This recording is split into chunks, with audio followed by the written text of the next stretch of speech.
Hello, this is Irv again, and in this video what we're going to do is talk about how you would make a new master once you've dubbed all the voices for your language. Now this is assuming that the studio is giving you waveform audio file mixes, either waveform format or AIF. Either one can be imported into Adobe Premiere, and giving that to you for the entire set of episodes in all of Archivo Cero according to the timeline that we have here. Let me explain what I mean by that. If I zoom in to the timeline here, you can see the waveforms. You can go to the bottom and kind of drag it out there and see the entire waveform. And you can kind of see here, this is the audio of, here's episode 1, 2,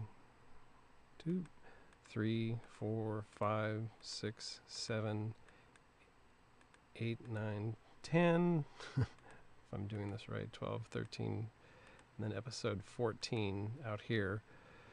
And in between these episodes, there is a timing blip, and this blip is always exactly 2 seconds before the start of the episode, which is why if a studio gives you the audio of episodes individually, you can just go and line them up on the blip when you bring it into Adobe Premiere if they give it to you that way.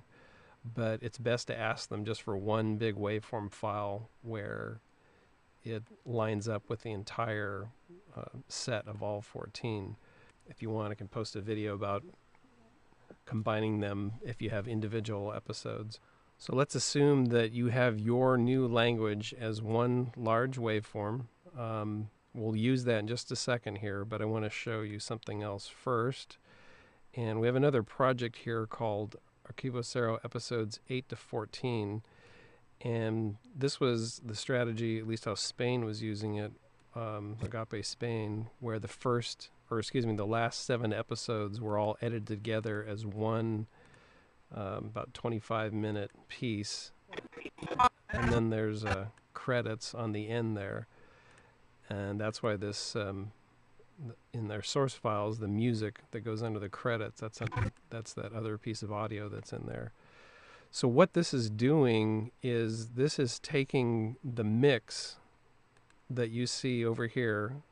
I'd call it it's called Archivo Cero English Mix version 2, and it's using that same file, but it's just using the last 7 episodes, and it's using it very carefully in a way where the audio fades out from one to the other to allow for a transition across one episode to the other.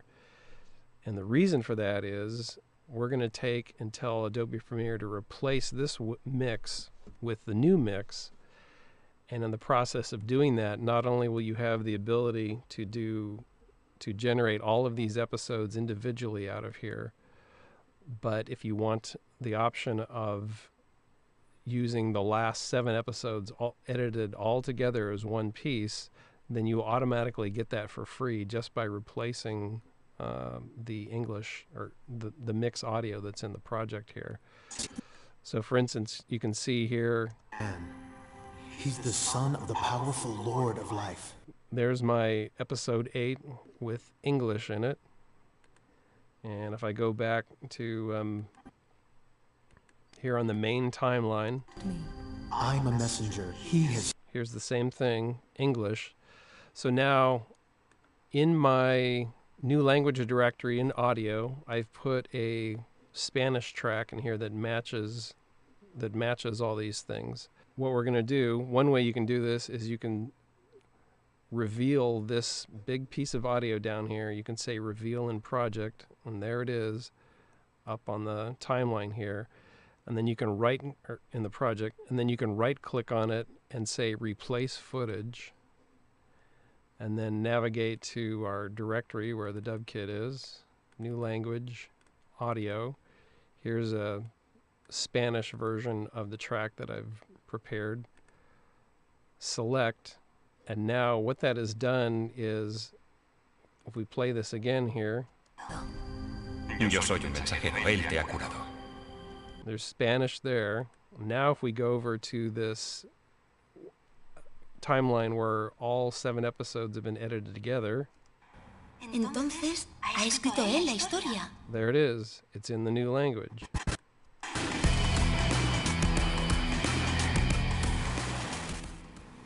And the transition across from one episode to another is nice and seamless because of how it's using that audio. So that's a nifty trick, how this is set up, so that if you do your audio properly with your new language, you will have the option of this altogether edit at the end, essentially for free by bringing it in. And then once you have a project like this, and if you got your markers here to the beginning and end, and you hit Control M, and then that allows you to save that big piece of video out and choose the format you want, something like, say, Android. Let's see, here's 720p 23.976 frame rate. That's the frame rate that the entire project was produced at. Then you could choose where you want it to go.